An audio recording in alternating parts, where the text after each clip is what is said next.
real quickly, I want you to imagine traveling through a deep, lush tropical rainforest. And as you're traveling through all different sorts of plants, you can feel the humidity on your skin, you can hear all different sounds, you can hear the birds in the sky, you can hear the sound of a waterfall and the rustling bushes.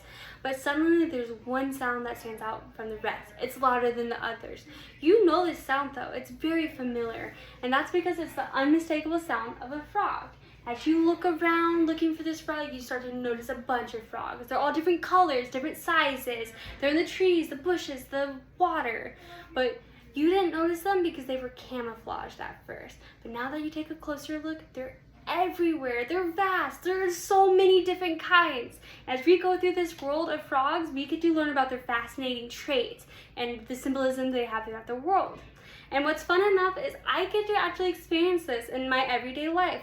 I actually have frogs at home. I take care of them. They have their own habitat that mimics their natural environment with their lush plants, their wood, the water, the humidity. They're actually a little spoiled too with their food.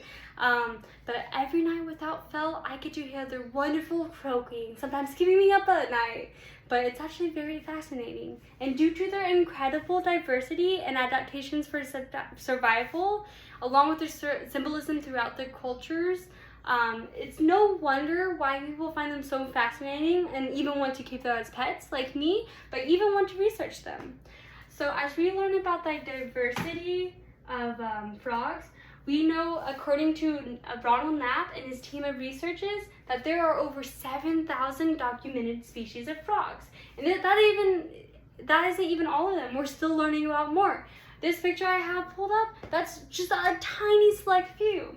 And so we know that frogs consist of a wide range of colors, sizes, and different behaviorals. Their environment conditions around frog can actually cause their adaptations, their colors, everything. And now that we know that they have this variation and all sorts of kinds, the question now is how? Why? And that is because over 1 million years, frogs developed diverse adaptations and skills to survive. So as you know, everything comes from a common ancestor through evolution, and through natural selection, we have what we know today and all the variety. And they have different physical adaptations, behavioral developments, and even defense mechanisms. There's actually a study by Isabel Trinidad, who did a study over wood frogs and their adaptability against climate change. So she studied them, and the results showed that even though there is climate change and their temperature is changing, humidity changing, these frogs were still able to adapt and thrive in their environment. So this real quickly is some great examples of different kinds of frogs and their adaptations and variation. So we have the red-eyed tree frog. He is an arboreal frog. So he has a vibrant color of green, he has red, blue, he has different colors, yellow. But he also has gripping toe pads to help him with climbing trees. And then we have an aquatic frog called the bullfrog. They have powerful leg muscles and webbed feet to make them great swimmers. And then actually a lot of people don't know there are desert dwelling frogs. So this is a canyon frog. He has actually efficient skin moisture that helps him endure the arid environment, making him more sturdy. And everybody knows about the poisonous frog and his physical adaptation. He has vibrant colors and he's able to survive because he's poisonous. So he can actually afford to have those colors because he is poisonous and predators stay away from them.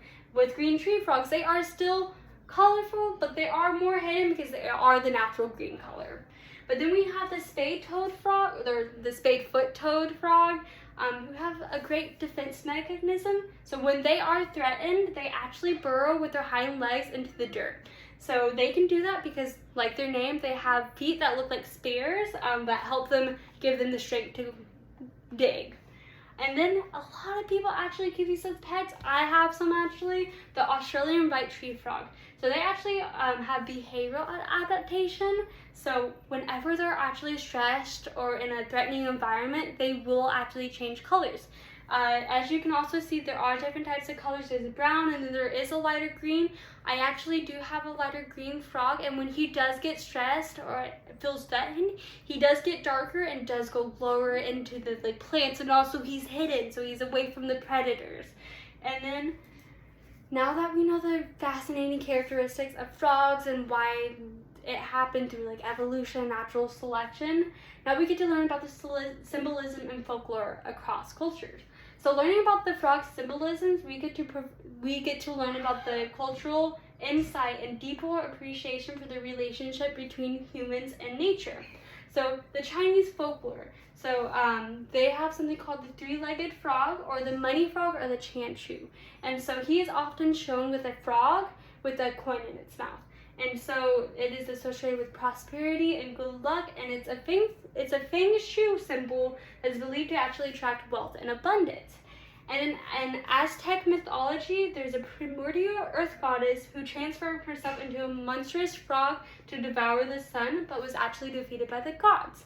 So her name is Tlihtli. I did butcher that, but she is associated with balance and duality and also transformation. And everybody knows about the Princess and Frogs, but it has been adapted over many years. There's European adaptations, German, Russian adaptations. But with the European fairy tale, the princess befriends a frog, and through her kindness and love, the frog was able to turn into a prince. They live they live happily. And then it's associated with transformation, inner beauty, and the potential to change. So now that we know that they can come in various colors, sizes, and different behaviors because of their innate ability to survive and change in their environment, we also know that their diverse mythology and symbolism around the world gives us a deeper appreciation between humans and nature. And so as we get to reflect and learn over this diversity, it inspires us to cherish and protect these precious amphibians. And we want to protect their environment and ecosystems. So we do know about the climate change and how it's changing the rainforest, where it's changing the temperature, lowering the humidity. So if we spread awareness, especially with the younger generation, we can thrive to protect these creatures and protect the habitat. So thank you. Have a good one.